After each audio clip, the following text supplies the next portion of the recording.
Hello, everyone. My name is Jamie and Bunting, and we're on week 7 with our persuasive speeches. I have, of course, my speaker's notes right here on my iPad, as always.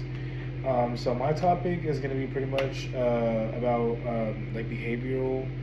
When it comes to the persuasive part, my topic is going to be about limiting social media use to improve our mental health. So we all know that social media is a big part of our daily lives, at least especially for a lot of us. But it can also be very draining and very exhausting and very just overwhelming at times. So that's pretty much what I'm going to get talking into today. And I persuade you guys, I know, like I said, this is something that we deal with every day. We are surrounded by social media every single day. I really encourage you guys, as my classmates and just anyone watching this video, to really just prioritize just connecting with society, limiting your social media use, and working on more of your connectivity, your unity, and your mental health. You know what I'm saying? Because excessive social media use increases anxiety, hurts your sleep schedules and sleep, and it reduces your productivity. So again, when you get too into your phone, you're scrolling, and you're not even realizing how much time is going by. That means you're being drawn into it, and you're not realizing how unproductive you're being when you're just scrolling and scrolling and scrolling, And it's okay to have those moments where you want to laugh and just take a break, but again, make sure you are limiting that social media use and working on more of up here and just connecting with the world around you. You know what I'm saying?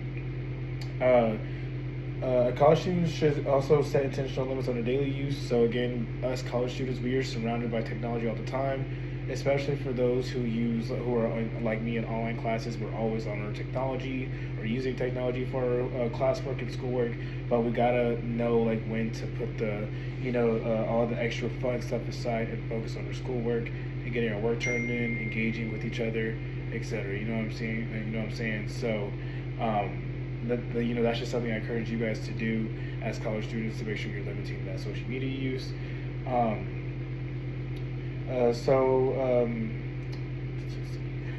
have you ever opened TikTok for a minute and then you realize, oh yeah, 30 minutes went by? That's pretty much kind of what I was saying. Oh yeah, sometimes, we don't realize, hey, I was only going to come on here for maybe a couple minutes, check something or whatever. And then you look by and 30 minutes done gone by, because you started just scrolling and scrolling, not realizing, hey, I'm actually on a time limit. I need to focus. You know what I'm saying? Most college students use social media daily. It impacts focus, sleep, and stress.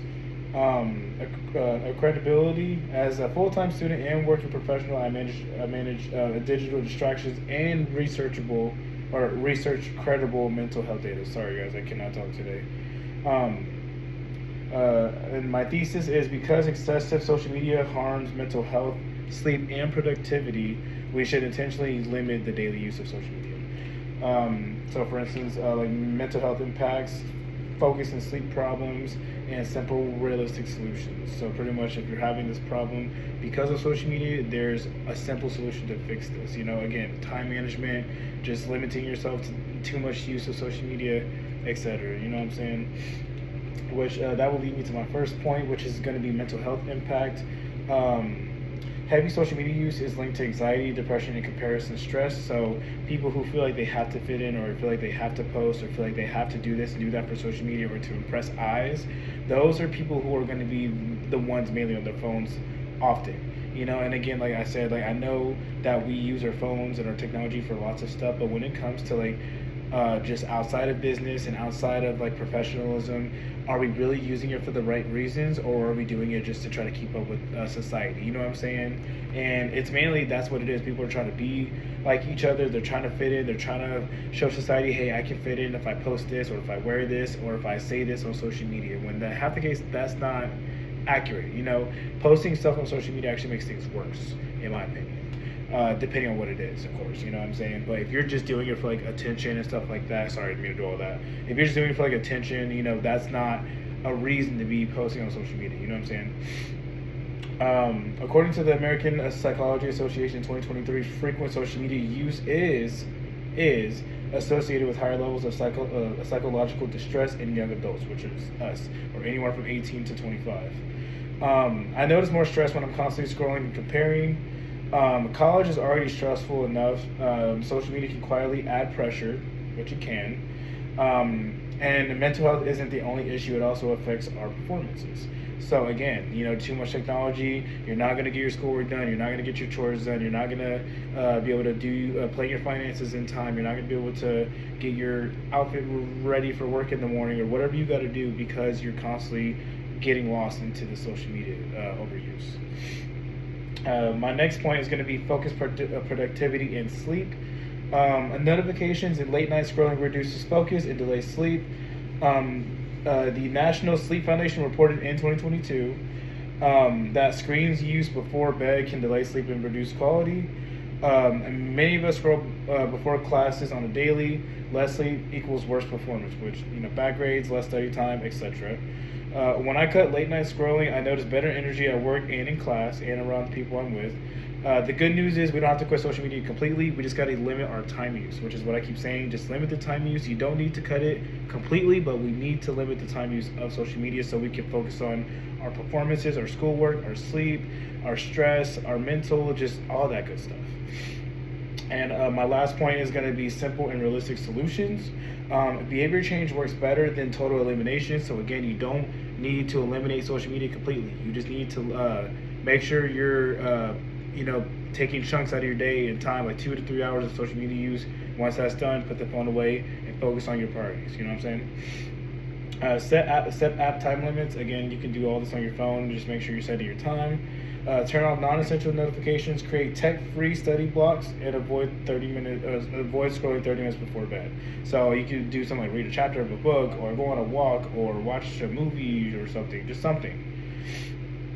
And then the Pew Research Center reported in 2023 that teens and young adults like us spend several hours per day on social media, showing small reductions can save significant time. This is about control, not restriction. Small changes create real results. When we become intentional, the benefits appear quickly. And my conclusion here is going to pretty much be that the excessive social media harms mental health, sleep, and productivity. So we should intentionally limit the daily use. Mental health impacts, focus and sleep problems, practical solutions. A call to action tonight: check your screen times. This week, set one realistic limit. Start small, but start intentionally. So that means pretty much you need to start actually trying to work on this. Like, we as classmates and as a society, we need to start trying to limit our screen time and focus on more of us as real human beings, our connections, our unity, our schoolwork, our work, our kids, whatever we got going on, and stay off of these. Stay off of these, okay?